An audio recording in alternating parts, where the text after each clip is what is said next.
You dey use your function to play. Ẹjọ́ mo ń lọ sí Olúmọ̀ ọ̀rìn. Yaba number 19. Left àbí right. Ṣé left wà right wà? Olúmọ̀ ọ̀rìn number 19. God have mercy upon us. Ṣé yàrá? Ṣé tí wàá yàrá? Oyin kí yàrá. Ṣé ìwé kan fi gbogbo ara bá ìgbà tí ìgbésẹ̀ tó dà nìyẹn? Èmi kí wá. Ewé. Kọ́ mẹ́rẹ̀ ní. Rọ́ọ̀nù. Kí ló bára yẹ sọ? Ẹ̀ka sọ. Number 19 Olúmọ̀ ọ̀rìn mò ń lọ. Ṣé ní bó ṣe wá ń júwèé fún mi ló ní kí n yàrá? Kó tí ẹ fi gbogbo ara jẹ́ bí èyí kan gbádùn bí kan ni kò yé mi. Ọmọ tó rí yẹn, o mọ̀ rìn, Olúmọ̀rìn ló ń lọ, o ti rí èmi báyìí, o ti mọ̀ rìn.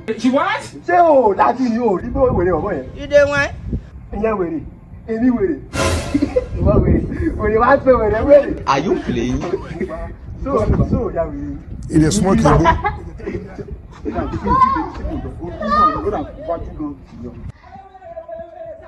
I don't want peace. I want problem always. Why are you running? Why are you running? Ṣé tó sáré? Ìbọn mi ní sáré nìsín, kò sì gbé mi sáré káàkiri. Ṣé ìgò bí ọ̀la sáré ni? Ẹ̀yin mélòó ìwọ nìkan bò rí ní ibi ìjẹ́ rẹ̀. Ìgò bí ọ̀la ti yá wèrè. Lẹ́yìn mélòó gbogbo yín wo lẹ ti yá. Wọ́n sílé sáré. Ayé mi tèmi. Wọ́n bọ́ ṣe èmi lọ sí àlámù látàárọ̀. Sọ́ni tó ṣe ń lọ. Ó sáré kù.